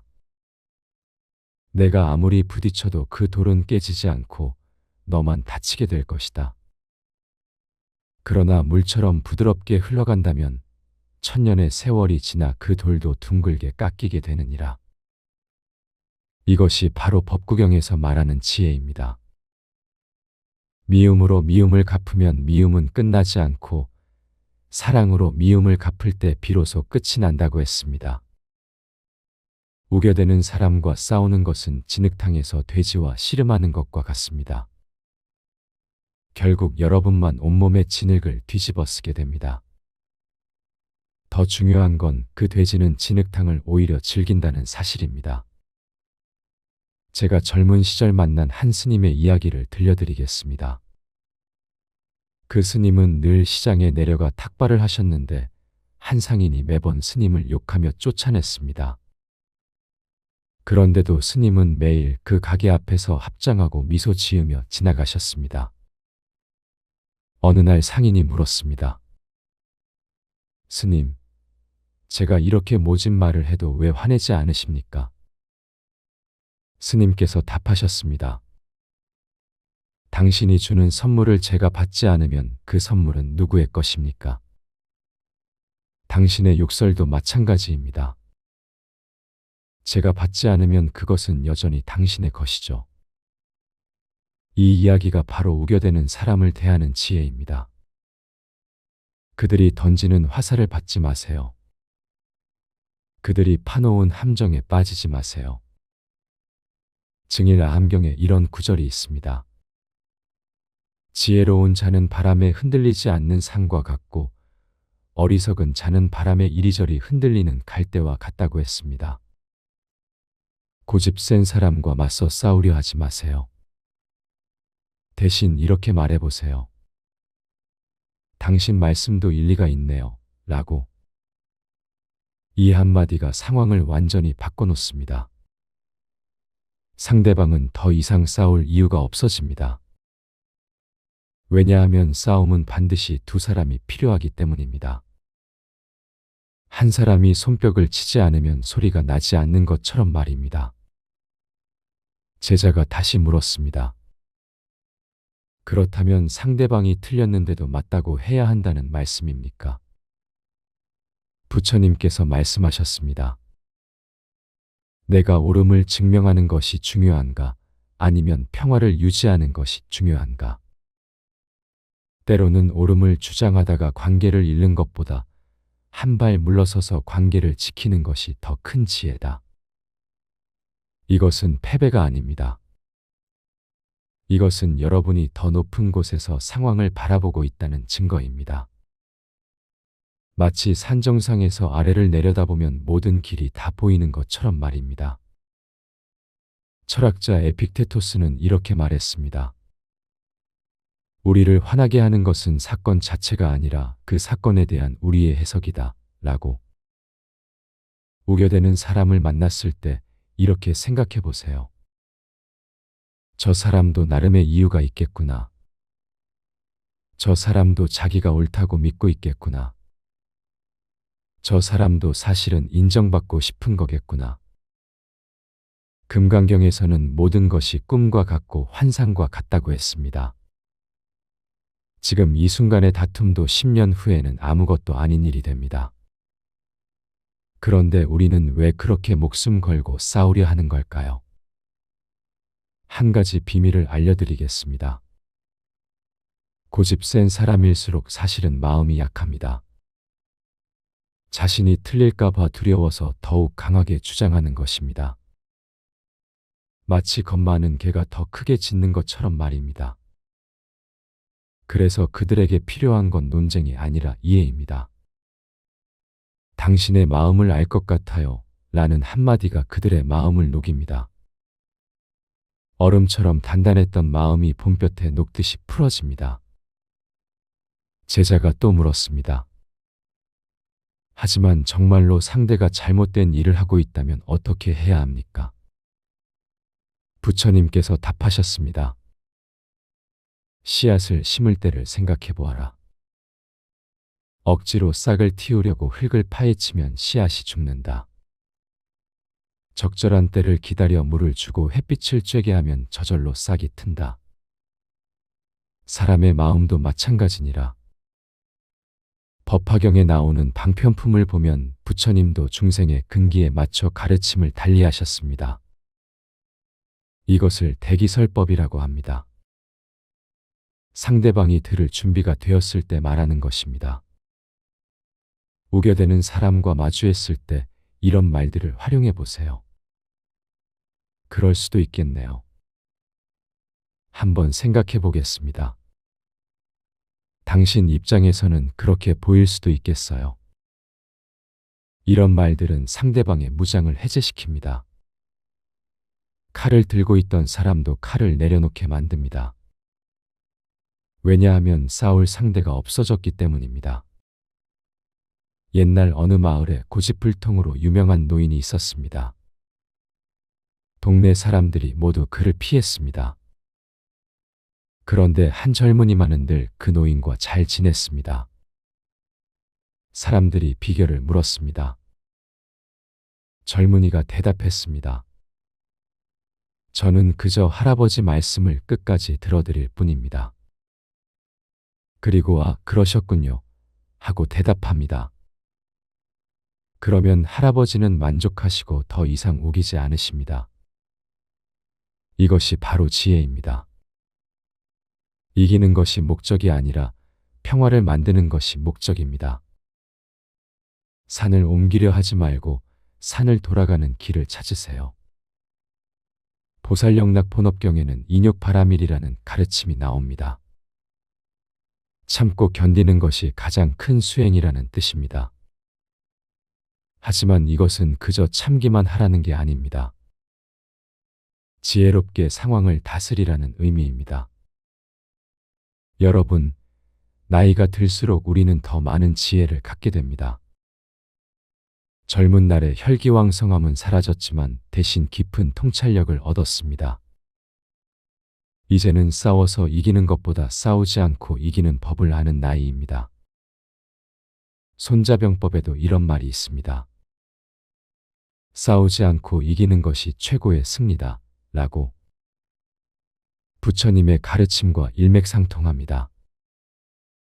우겨대는 사람을 만났을 때 화가 올라오면 심호흡을 한번 하세요. 그리고 이렇게 생각하세요. 저 사람도 나와 같은 인간이구나. 저 사람도 행복하기를 바라는구나. 단지 방법을 모를 뿐이구나. 자비경에서 부처님은 이렇게 말씀하셨습니다. 모든 중생이 행복하기를, 모든 중생이 평안하기를, 모든 중생이 고통에서 벗어나기를 라고. 이것은 우겨대는 사람에게도 해당됩니다. 때로는 침묵이 가장 큰 웅변입니다.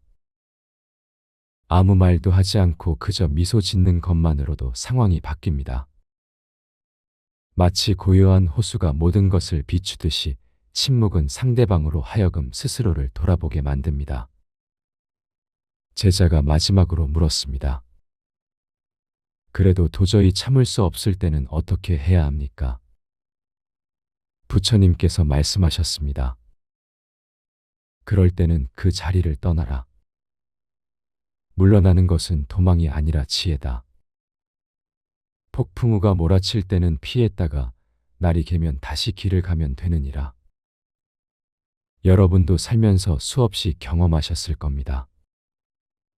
그때 그렇게 목숨 걸고 싸웠던 일들이 지금 생각하면 아무것도 아닌 일들이었다는 것을. 시간이 지나면 모든 것이 지나갑니다. 마치 하늘의 구름처럼 잠시 머물다 사라집니다. 이제 여러분은 알게 되었습니다. 우겨대는 사람과 싸우지 않는 법을. 말 한마디로 상황을 바꾸는 법을. 그것은 바로 상대를 인정하고 이해하고 포용하는 것입니다. 당신 말도 맞아요. 그럴 수 있겠네요. 한번 생각해 볼게요. 이런 말들이 마법의 주문입니다. 이 말들은 갈등에 불을 끄고 평화의 물을 뿌립니다. 우바세계경에서 부처님은 잿가불자들에게 이렇게 당부하셨습니다. 화합하여 살고 다투지 말며 서로 존중하라고. 여러분, 인생은 너무 짧습니다. 싸우면서 살기에는 너무나 아까운 시간입니다. 남은 생애를 평화롭게, 지혜롭게 살아가세요. 고집 센 사람을 만나면 오히려 감사하세요. 그들이 여러분의 인내심을 기르게 해주고 지혜를 늘려주는 스승이니까요. 연꽃이 진흙에서 피어나듯 우리의 지혜도 어려움 속에서 꽃핍니다. 마지막으로 기억하세요. 이기려 하지 말고 이해하려 하세요. 싸우려 하지 말고 사랑하려 하세요. 그것이 부처님이 가르치신 길이고 우리가 걸어가야 할 길입니다. 오늘도 평안한 하루 되시길 바랍니다. 노후의 복이 달아나는 인간관계 유형. 어느 날, 한 제자가 부처님께 물었습니다. 스승님, 나이가 들수록 왜 인간관계가 더 어려워지는 것입니까? 젊을 때는 괜찮았던 사람들과도 점점 멀어지고 있습니다. 부처님께서 잔잔히 미소 지으시며 답하셨습니다.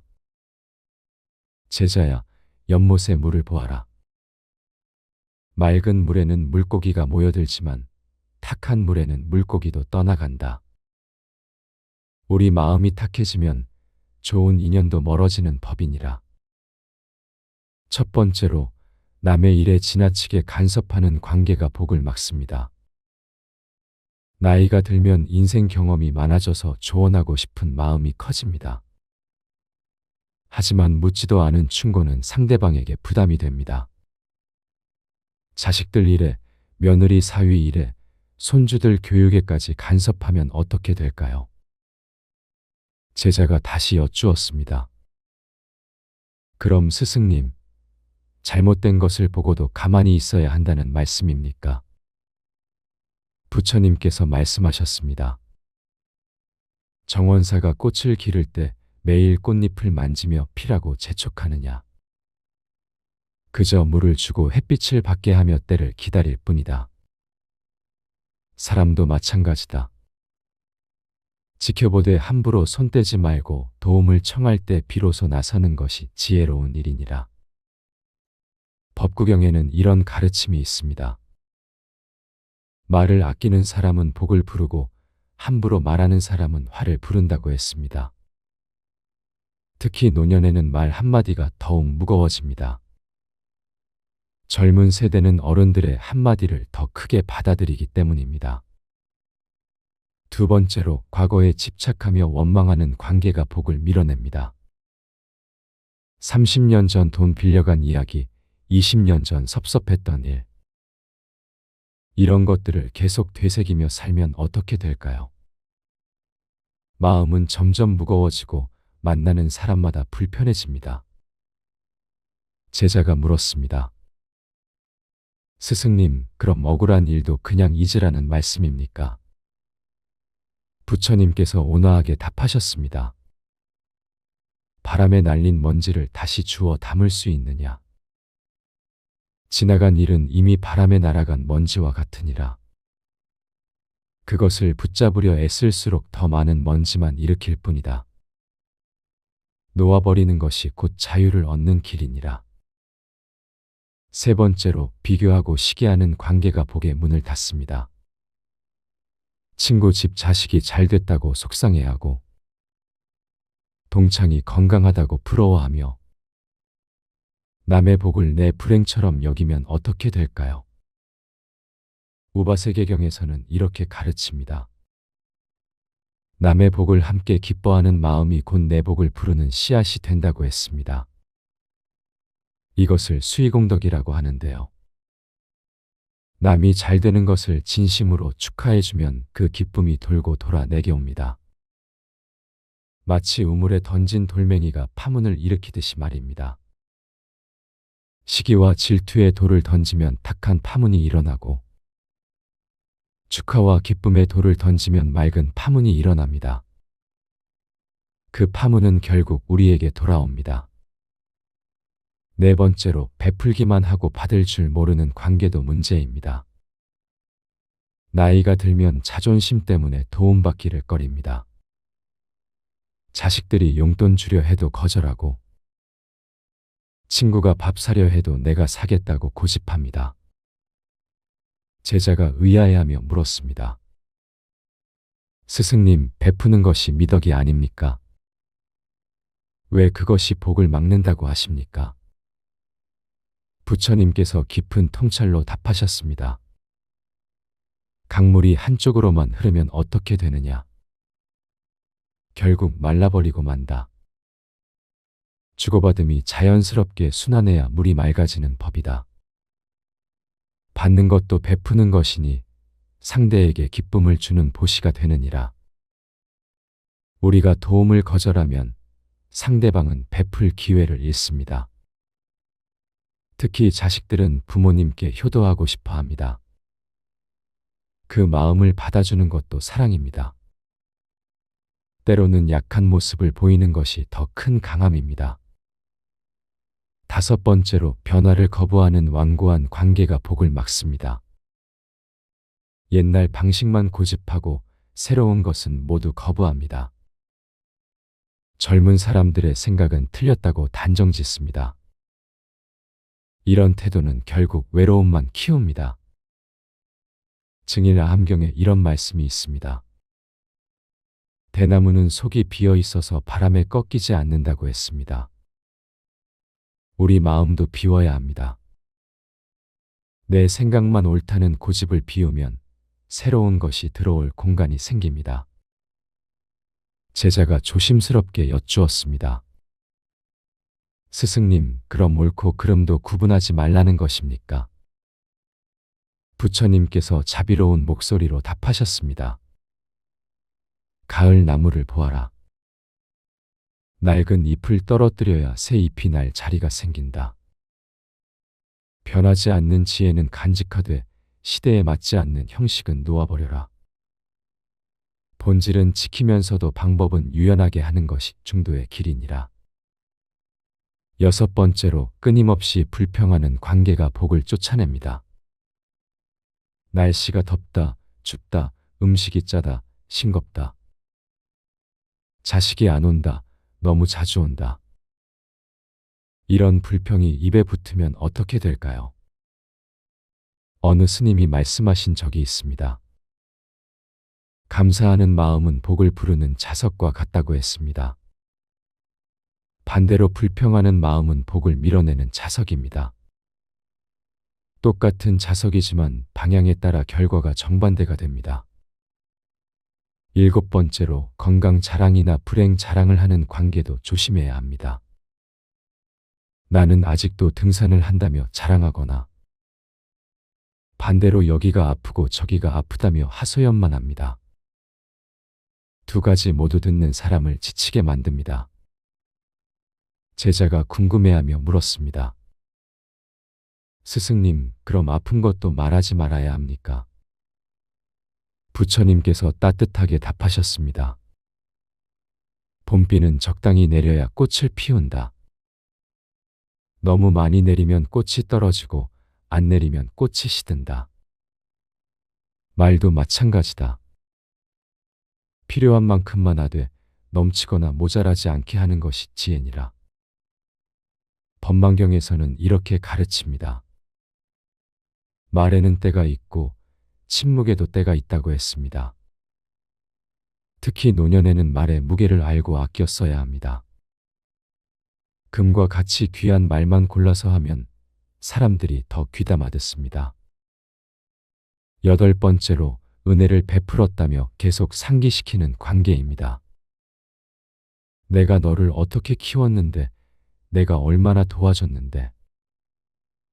이런 말을 반복하면 상대방은 부담스러워합니다. 은혜는 물처럼 흘려보내야 합니다. 한 현명한 노스님이 이런 말씀을 하셨습니다. 베푼 것을 기억하는 것은 장사꾼의 마음이고 베푼 것을 잇는 것이 부처의 마음이라고 했습니다.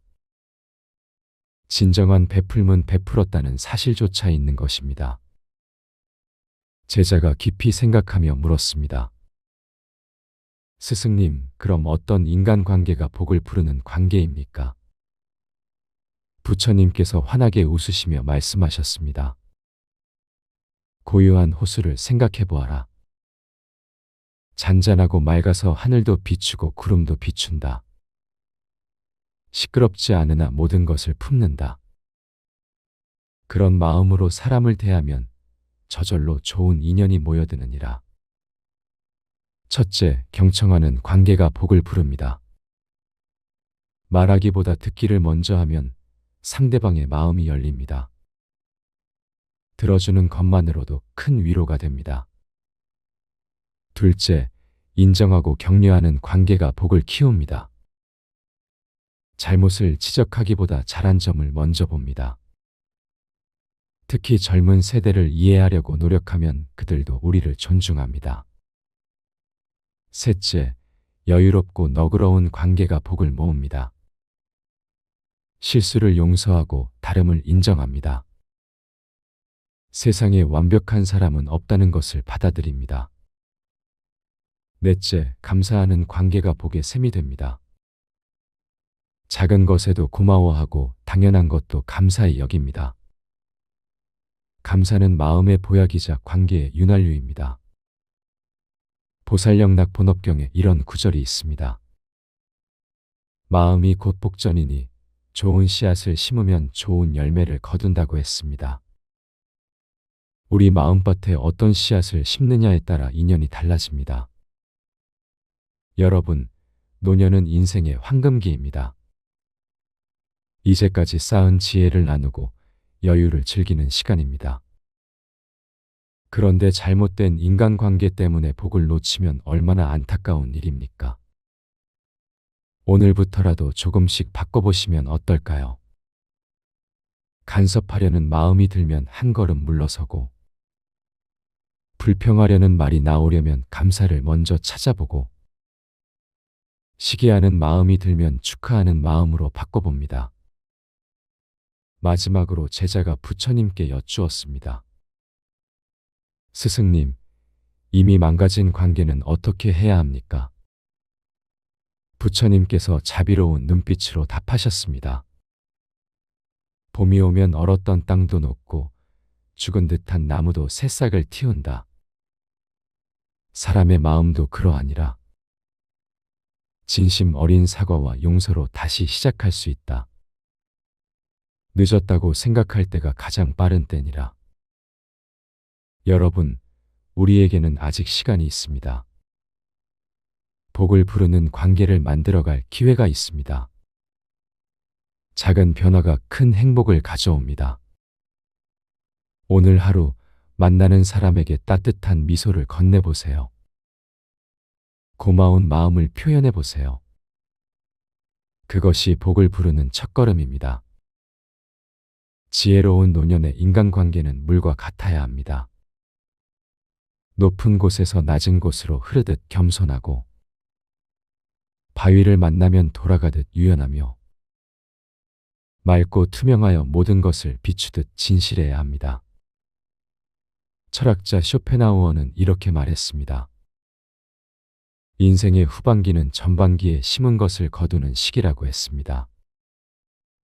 이제라도 좋은 씨앗을 심으면 늦가을에도 아름다운 열매를 맺을 수 있습니다. 여러분들이 복 가득한 인간관계로 행복한 노년을 보내시기를 기원합니다.